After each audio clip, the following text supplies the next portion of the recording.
This is the She Dares to Travel podcast, and I am your host, Raquella Pollock. After spending a decade managing the #1 travel agency in Canada and now working with tourism businesses in risk management, I am here to connect you with women who are taking the travel industry by storm, as well as business professionals with a passion for travel, just like me. We are here to inspire, motivate, and uplift you to not only follow, but plan out your dreams, no matter where in the world they may be. Be sure to leave a review, subscribe, and follow along.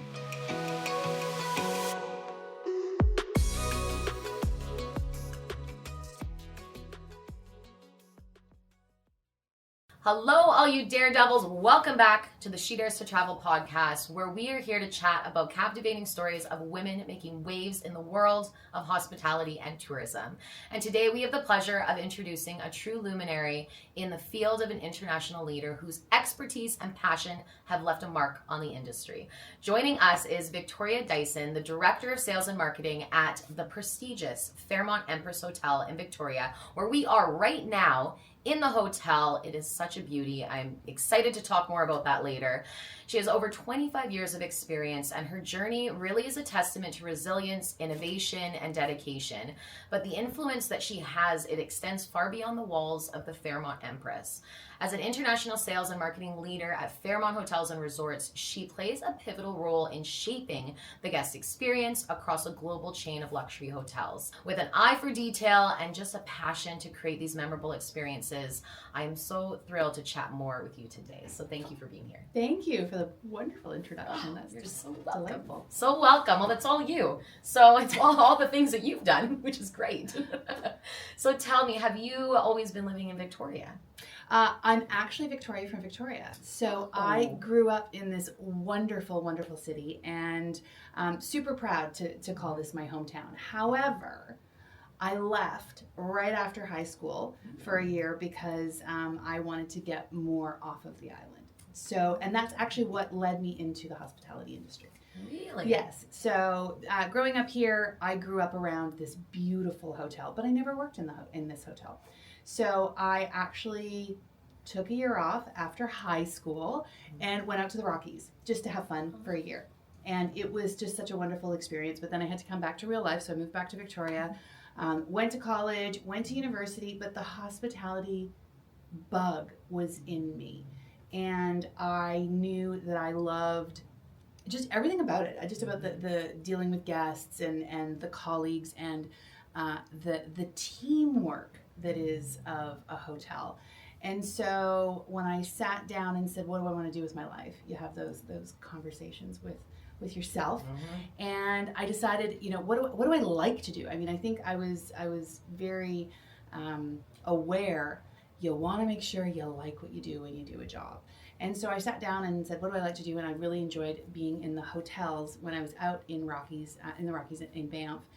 And I said, okay, let's give this a shot. And back in the day when it was Canadian Pacific Hotels, I, again, strategically when I was younger, I sent my resume out to Banff and Lake Louise and Jasper, and I picked, which was once then a Canadian Pacific Hotel out in Kananaskis. I picked a smaller hotel, it was a little more remote, knowing that I could probably move faster up the food chain in that hotel. So very strategic. Yes, I think I was ahead of my time. I didn't realize it. How old were you? At that point, I was in 24. Okay, wow, yeah. Good for you. So I went out there and I loved it. I just fell into it. I started in operations in the front office, and then gradually went into sales, and then sales. I as soon as I started in sales, I knew that I was home. I knew that this was my calling, and then just started my journey within sales, marketing, public relations, communications,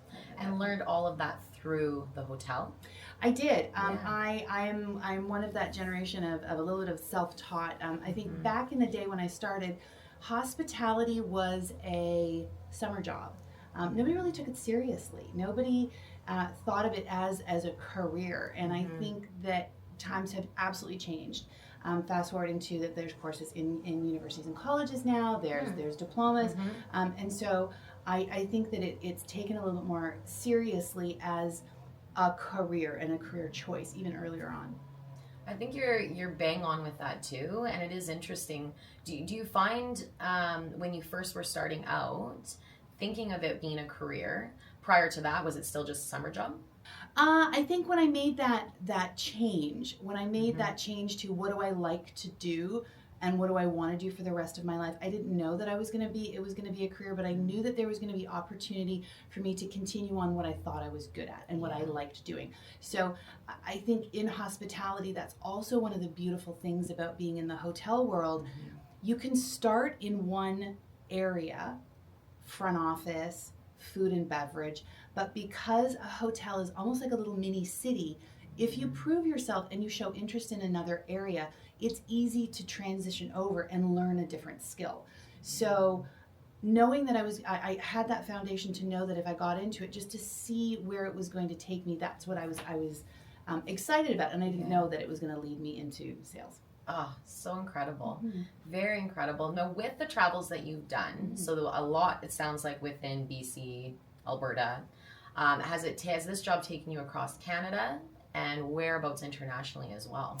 Yeah, so I think that's one of the reasons back in the day why people got into the hotel business was because it was your opportunity to travel. It was your opportunity to transfer in between different hotels, and that's what excited me.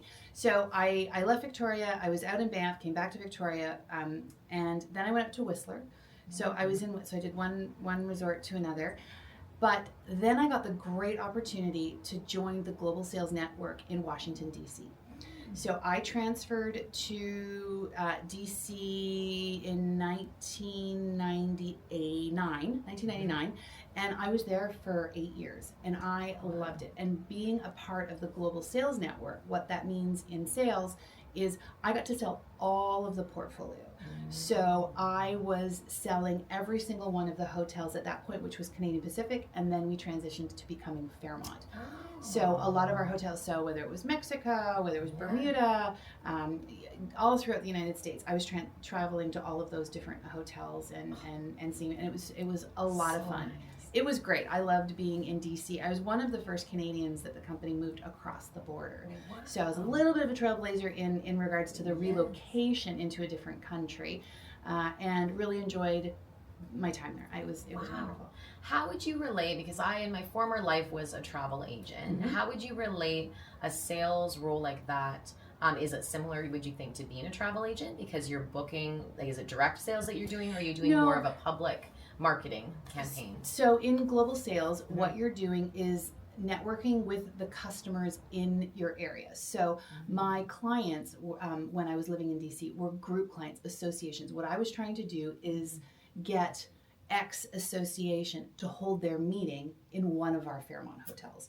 So I was talking to them, so I would be booking, helping to entice them to look at the Royal York in Toronto, going to the Fairmont Queen Elizabeth in Montreal, going to Vancouver, and even selling this hotel when I was in DC. So it was about group sales is what I was doing, and then the lead would then turn over to the hotel, and then they would hopefully close it.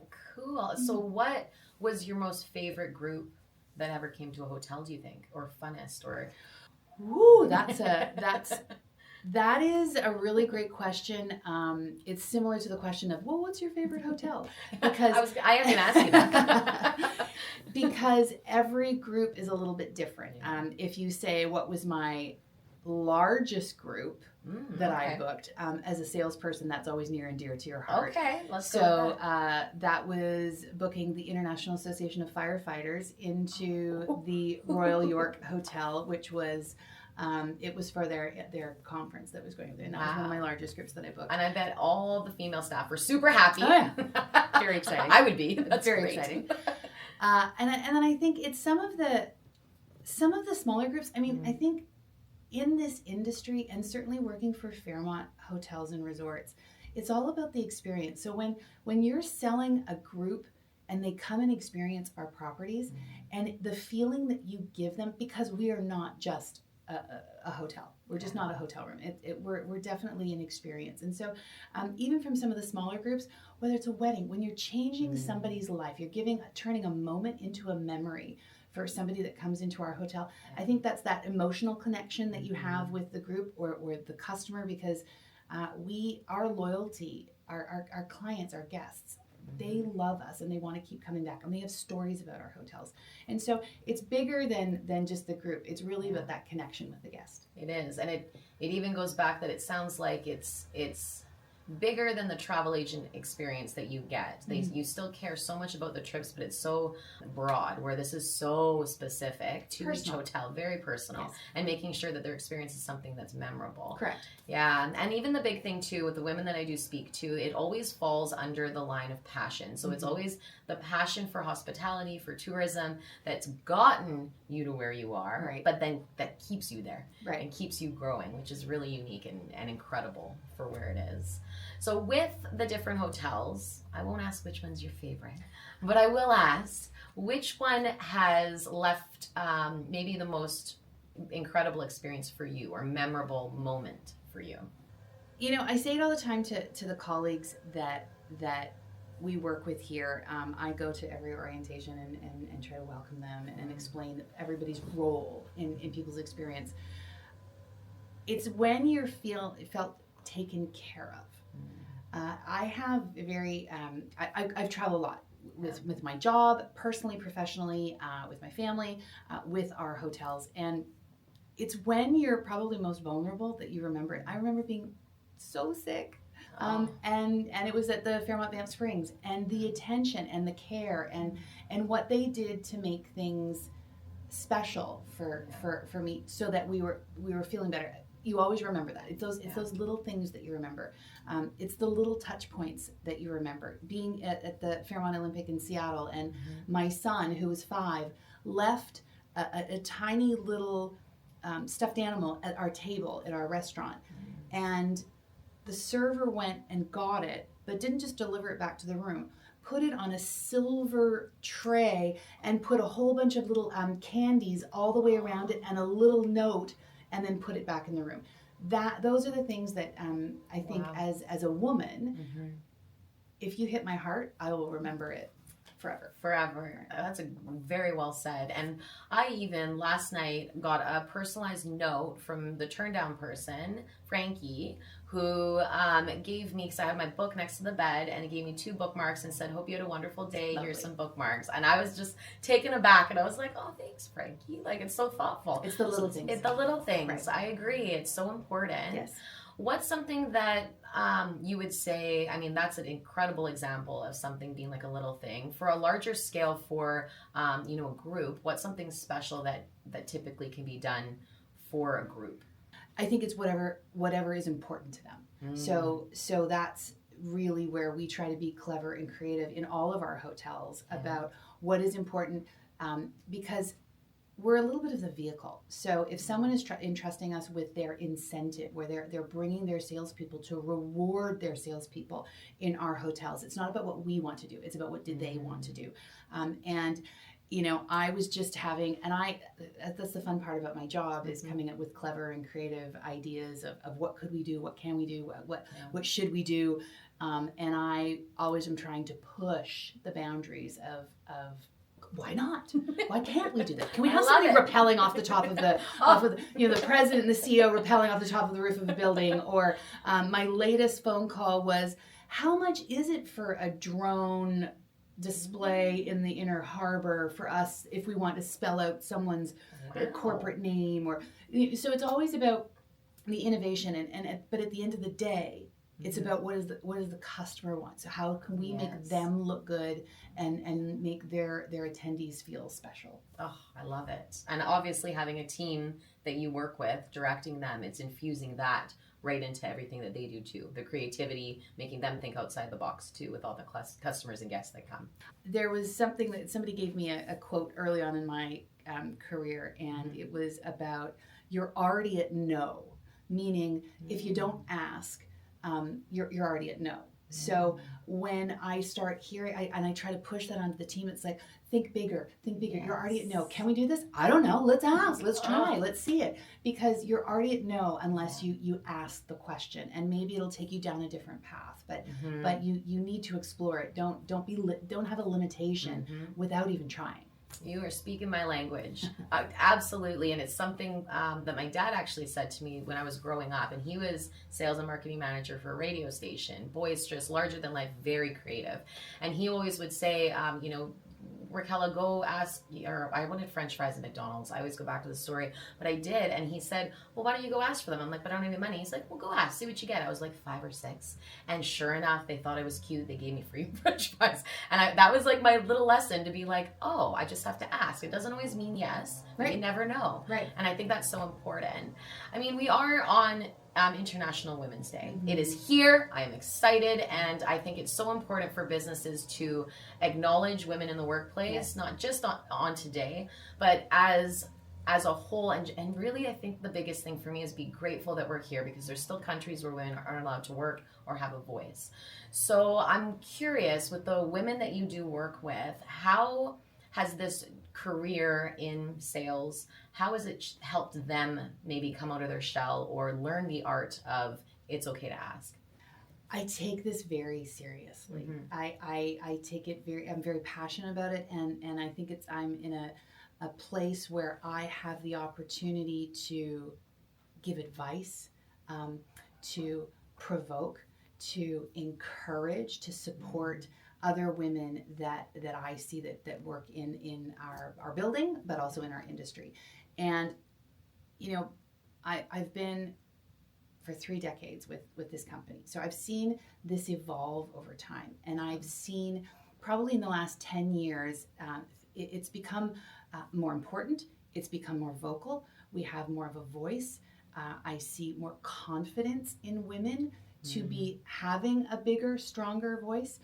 Back in the day, there was one woman that would be allowed to sit on a board or an executive committee. And so we had to compete against each other for that one spot. So we weren't working together. We were actually working against each other. And so I see that shift now in that women are supporting women more. And I think that it's wonderful, and I encourage it. And I pay attention to it. In our hotel at the Fairmont Empress, 54% of our leaders that lead colleagues are women. Mm-hmm. Then you go up one more level. 50% of our department heads or extended executive committee are female. Wow. And then you go up higher into the executive committee level, which is where I sit. 60% of us in this building are female. And I'm very proud of those statistics. I'm very proud of the female leaders that are here. And I'm a little maternal in that I bring them into my office, that it's a safe space. I give them feedback that they might not want to hear behind a closed door. Yeah. I give them some advice, tips, tricks, how to dress. Sometimes if I see something and it's like, don't lose your power. Don't lose your power. Take a look at it like this. Think about this. Do you know that you do this? Hold your power. Yeah. And that's something that's very personal for me, because I also had some very beautiful, strong women in my life that have said to me, they helped me and gave me a hand up. And they said, you just need to remember that you need to be doing that to the next generation as you move up. And so I say that to now the young leaders that are here for the support, mentorship, whatever they need to be able to get ahead, because I don't want someone to feel that they are less because they're a female. It's like, no. We are powerful and we are strong. And so owning your power. Absolutely. And I feel like they are so lucky to have you. And you are lucky to have that advice originally to be able to move it forward. Yes. It's special. That really is. And it takes the leader to have that power and to hold it in order to show it to others. On the heels of that, I've spoken to a lot of women lately that are, in the top C-level, they're directors, and the words imposter syndrome have come up. Oh, for sure. Right? I love that reaction to it. I love it because it's something that comes up very easily. Yes. And I know the conversations are that men get it too. It's not just a women thing. But can you talk about maybe a time that you had some self-doubt, or how you help to overcome your self-doubt to help hold your power? It happens all the time. I literally sit in my chair all the day and go, how on earth did I get her. I don't know what I'm doing. Like you always, you have that. Yeah. But then you have to take a step back and just go, I do know what I'm doing. Like this is it. And when I use this comparison sometimes when women are looking for a new job, they feel like they have to know the job before they'll apply for the job. Where a man will just be like, yeah, I'm gonna apply for the job and I'll figure it out afterwards. Yes. And I think that's where you know, I think that the confidence, I mean, we're still gaining that. We're still always feeling like we're gonna get judged, and so you have to first and foremost have that self-talk with yourself. You have to. I kind of laugh at the imposter syndrome now, but it is absolutely alive and well in me, and so we as women have to. You can do this. Yeah. It's okay not to know everything. Your job is to figure it out, though, or find out the answers or ask the questions. I think we are scared to ask the question in order for that to make it look like a sign of weakness. Yeah. And it's not. We have to turn that narrative around. It's a sign of power. Absolutely. When you are vulnerable to say, I'm not quite sure about that, but can you give me some more information on that? Or I'm not quite sure. Let me look into that. And that's so imposter syndrome, yes. And you know what? People probably need to talk about it more because it's normal to feel that way. And as long as you know that it's normal, then you can actually conquer it. Absolutely. Oh, so well said. And so bang on with the information about how men will jump in head first without even thinking what they need to know, and they'll figure it out as they go. Yes. Where women, we're much more cautious. Yes. And I agree with you on that. And I remember the first time I heard that was only a few years ago, and it blew my mind. And I was like, why is that? And is it something that maybe it's ingrained when we're born? Is it something that we just kind of learn as we go? Is it just nature? I don't know why, but it's very interesting that is the case. So I agree with you. It's so important that we talk about it. Yeah. Do you think there's anything pivotal when you were growing up that helped shape the way you think this way, or is it a lot of mentorship or anything specific? I had a mother who is fierce. Oof. And I was raised from a very young age. You don't need a man to do anything. You can do it on your own. And so that was instilled in me from a very, very young age. And you know, I almost too much because it was like, yeah, I got this. I don't need anybody. But yeah, it started from my mother, and she's absolutely a force to be reckoned with. So. Unbelievable and amazing to have that. So that's beautiful. So I want to circle back with something that you said about the stats that you have at this hotel, which I think is very encouraging, because I have some stats that I pulled where it shows a much lower drop when you get higher into senior management. So stats for women in hospitality from a 50% overall balance across the leisure industry's workforce. This is leisure, so, well, still in hospitality though. The percentage of women drops to 42% in mid-level management and 33% at senior management. And then at C-suite level, only 1 in 5 executives are women, plummeting to 7% at the top. Yep. So I think that's super encouraging that you at Fairmont do have a much higher percentage. Why do you think overall it is so low going up in management? I think there's a lot of different reasons. Our company, Fairmont and Accor, there are programs to be celebrating women, to be bringing them up. There's mandates that we want to have X number of general managers that are going to be female. So there's a really strong focus on it. And I think in the last 7 to 10 years, that has been a really, really big part of who we are and the culture that's within our organization. So I love what Fairmont and Accor are doing, because it gives women that space to know that they can. Yeah. Sometimes you need to have those programs, the focus on it, in order for them, our young generation coming up, to know that oh yes, absolutely, there's something that I can follow to see the path.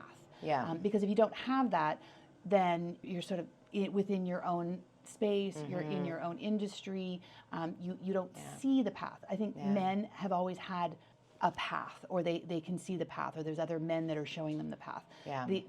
There is still an old boys network. We know that. Yeah. I don't want to call it an old girls network, because then I would be a part of that. I'd rather say that there's the upcoming women's network. But I think that we're starting to see that as well, that we're taking care of us just like the men have taken care of them. When you look at that senior leadership, there's ego that drives, I think, some decision making with people. And then for women, there's almost some practical side of that too. And what I mean by that is, I'm a mom and I'm a wife, and I'm a boss and I'm a colleague, and I'm an executive, I'm a team member, and where all of those rank in level order of priority, I think might be a little bit different for a female versus a male. This is my opinion. Yeah. And when I look at opportunities that I've had, the paths that I could go down, the opportunities that are present in front of me, today, I'm where I want to be because I choose to be. And I choose to do this so that I could be a better mom, a better wife, a better leader. And to be quite honest, in the role that I'm at right now is what gives me joy. Yeah. Whereas if I went higher up the food chain, I would lose less of the things that I enjoy to do. So I don't need a bigger title today. I don't need a bigger job for my resume.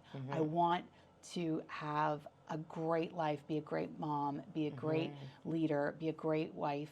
And so for today, this is where I want to be, and that's what I choose. Very well said.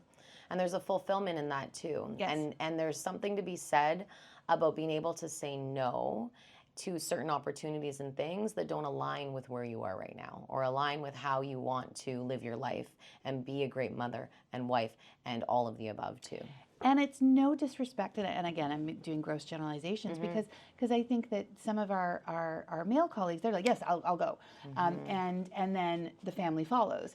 I'm fortunate enough that my husband is at home. He works incredibly hard to take care of myself and my son, and so he's a stay-at-home dad, and I feel so thankful for that. But I want to make sure that I'm making the right decisions for our family. Absolutely.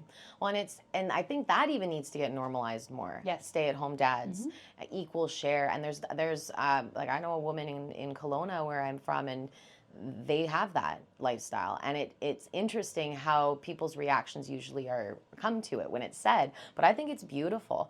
Like how many parents on both ends want more time with their kids, but to be able to allow you to grow, and you're right, maybe this is for right now, and who knows, in 5 years maybe you're like, you know what, my turn to take a step back or something. Who knows? I loved being at the table with. My ego's a little less now as I'm getting older, and I don't need to be, but I can. Yes. And I will, and that's where I sit now, whether I'm sitting on different committees or being a part of, so that I can give to what I'm good at. I enjoy that, and I think so. As you get farther up into the C-suites, in our company, we have more that are there.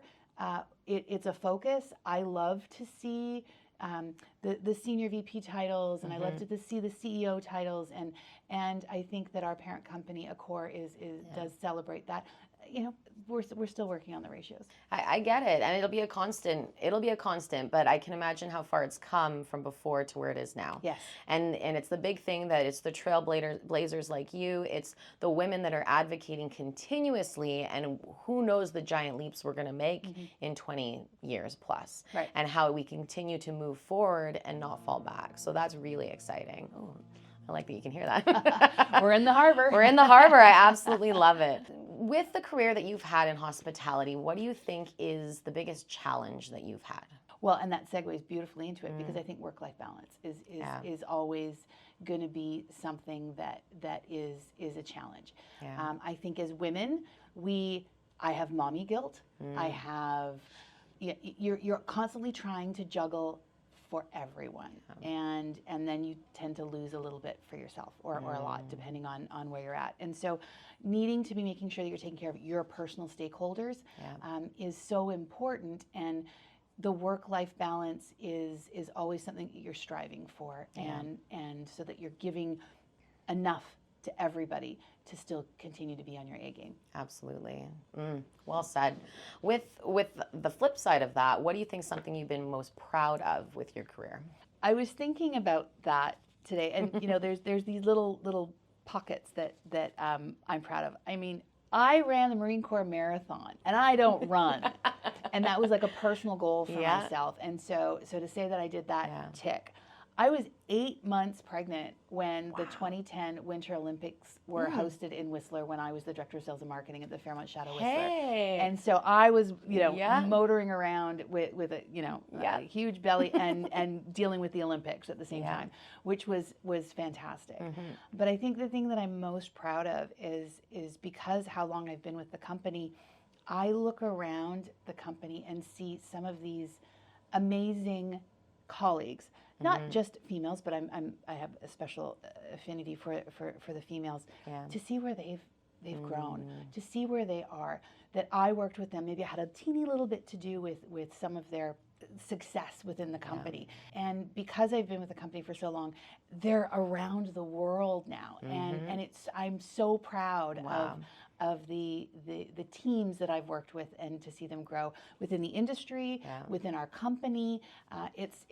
That's rewarding for me. I love it, and you should be very proud of that, because it sounds like, again, the way that you do anything is the way you do everything. So the way that you are presenting yourself, but also encouraging other leaders, other women leaders, to be thoughtful, to be true to themselves, is something that you should be extremely proud of. That's very exciting. I'm excited to see where this job takes you in the future, and then I'm excited to see the women that follow in your footsteps too. Very, very neat. Where can people find you? Find the hotel, hear more about the Empress, about Fairmont, Accor, all of the above. Yeah, so our website is fairmont.com/Empress Victoria. So that's our hotel website. You can find us, follow us on Instagram for sure, at Fairmont Empress. But for anybody who's interested in our business and our company, careers.accor.com is where all of our opportunities are out there. And I think within hospitality, there's so many opportunities in a hotel. So when you look at what I do, which is sales, marketing, communications, public relations, but when you look at food and beverage, event management, finance, culinary, maintenance, engineering, gardening. We've got tons of gardens that are here. There's so many. We're like a mini city, and so there's almost something for every sort of facet that you can imagine. We have it here in our hotel. So if you're interested, talent and culture, human resources. There's so many different nuances within a hotel that people just don't think. They just don't think that. Oh, I didn't think that you could have a job in finance in the hospitality business. That's a great way to look at it. A mini city. So think of all the different avenues you could do, or start at one, and then see where you want to grow within, like how you did, right? Exactly. Oh, I love that. Okay, quick question, final question. How haunted is this hotel? I need to know, but I didn't want to know while I was sleeping here. Any building that's over 115 years old has a lot of stories. Yes. There's a lot of history that are within these walls. And there have been sightings, feelings, but there's nothing that is anything negative. No, there's not a negative. No. I think that everything that we've got here is very positive energy. I mean, look at us. Who comes here to have a problem? We're in the Inner Harbor. We are in this great location, and I think that's one of the beautiful things about being in a hotel like ours, or any probably hotels like ours, like our Fairmont hotels. No one comes here to have a bad time. Yes. Everyone is coming into our building to celebrate, attend a conference, see loved ones. Everyone's coming here for usually something that's very positive. So if there's a few extras that are hanging around here that we're not charging by the night, it's all a part of our. It's all good. I love it. I love it. I've slept beautifully while I've been here. I really appreciate your time, your energy. Thank you so much for sharing your story with us. Thank you for the opportunity. It's lovely. Love it. When it comes to beautiful British Columbia, Vancouver Island is definitely one place to put high on your bucket list. As your island gateway, Nanaimo Airport is conveniently nestled in the Central Island. It's located right between the hubs of the Cowichan Valley and Nanaimo, and you're only moments away from the ocean surf, mountain bike trails, year-round golf, wineries, and majestic mountains, just to name a few. The air terminal building has more than tripled in size over the years thanks to many projects that have taken place and a 20-year expansion plan for the building. And super fun fact, did you know that Nanaimo Airport actually started out as a base for the Royal Canadian Air Force? It was for glider pilot training facilities and wartime emergency airfield. And now more than 80 years later, it's a regional airport that's connecting Vancouver Island to the world. So definitely put Nanaimo Airport on your next destination list when you go to Vancouver Island. So go get outside and explore. If you like this episode, please subscribe, download a few more, and leave a review. I really would love to hear from you, what you enjoyed and what your key takeaways were. And of course, please let me know if there's any aspect of the travel industry you want me to talk about next. You can also search for the hashtag #SheDaresToTravelPodcast on Instagram and comment on the episode's post with your questions. I'd love to answer them all for you guys. I hope you enjoy your day, stay so well, and until next time, fly straight.